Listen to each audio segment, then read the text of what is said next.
Whether it's starting a new job, watching the news, keeping an eye on the stock market, or just simply planning for the future, we always hear about retirement. When can we retire? How soon can we retire? And how much do we need to have saved before retirement? Unfortunately, these aren't really things that are taught to us as we're younger. So as we get older, we either have to teach ourselves or we just simply put 2% on our 401k because our employer matches it. And then we don't really look at it until it comes that time. So here today, I want to help you change your mindset on what you can do to better prepare yourself for retirement, whether it be retire early or retire on time. Either way, better be financially ready. So first, let's take a look at how Social Security works, because that is a payment that we have to make regardless of where we work. We always have to pay a Social Security tax. You will get that money later, eventually in life, but you don't want to take that out until you're about the age of 66. You can take it out at the age of 62, but you forfeit a huge penalty if you do so. The way your Social Security payment is calculated is it takes your average annual salary over the course of your work career. So if we have an annual salary of $60,000 per year that we average, it then takes a percentage of that and then pays it out to you over the course of the year. So it takes 90% of your income monthly up to $1,000. It then takes 32% of your income from $1,000 to $6,000, and then 15% of anything over $6,000 monthly. So if we make $60,000 per year, that's $5,000 per month. So we have 90% of 1,000 and then 32% of the remaining 4,000 to equal 5. And that will net us an approximate payment of $2,177 per month through Social Security. Now, once again, you can't take that out until you're at least 66. And at the age of 70, it is automatically withdrawn and given to you anyways. But we can't always bank on that because that's also government regulated. And even though you give into it, there still could be some changes in the future that would prevent us from accessing that money. So we need to start planning on how we can get guaranteed money. And the way we can do that is by following a simple savings rule of a 50-30-20.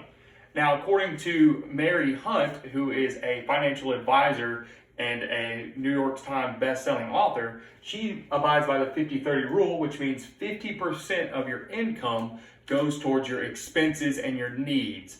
Health insurance, car payment, your home, anything like that. 30% would be towards your wants. So if you want to go out to the movies, you want to go on vacation, you want to buy that new sports car, make sure it can fit in that 30%. And then the 20% is what this is right here. This is actually going to be your savings for the future, your financial planning.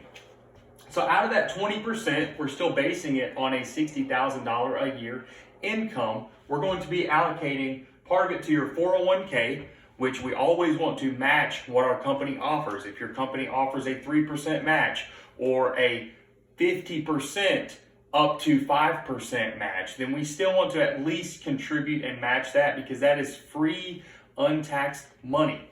That is part of what also Dave Ramsey preaches on it. He's also one of the #1 financial advisors in America. We also want to allocate 50% of our 20% savings to either one of a traditional IRA or a Roth IRA. These are both savings accounts that the traditional will take your pre-tax dollars, and it will then accrue at a percentage of around 8% over the duration that you're contributing.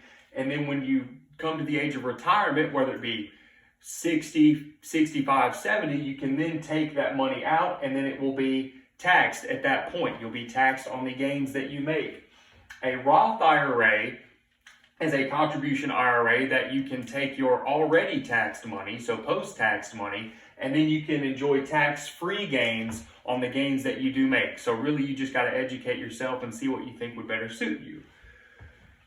Or if you want to take whatever remainders here, you can then invest in mutual funds. Now, mutual funds are large funds that are brought together by big companies, and what they'll do is invest in many different sectors and many different shares together.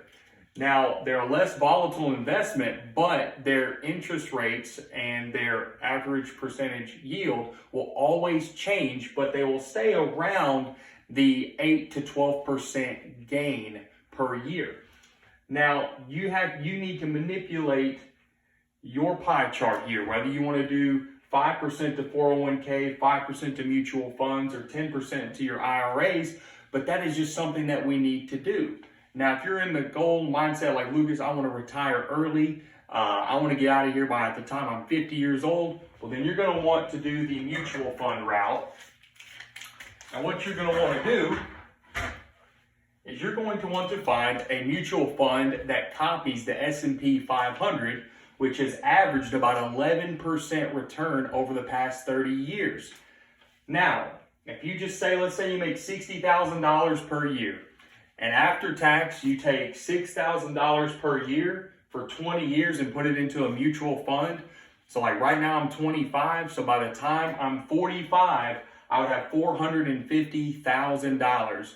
Now, I don't know if I'd really be comfortable retiring on that amount, but if I were to take that $6,000 per year and increase it to 30 years and be 55 years old, I would then have $1.4 million. Now, that sounds like a much better trade-off to me. You can also do the same amount for $9,000 per year for 20 years in a mutual fund. You'll get $750K, and then $9,000 per year for 30 years, you have $2.3 million, and that is more than enough for you and your spouse and your children to live off of for many years.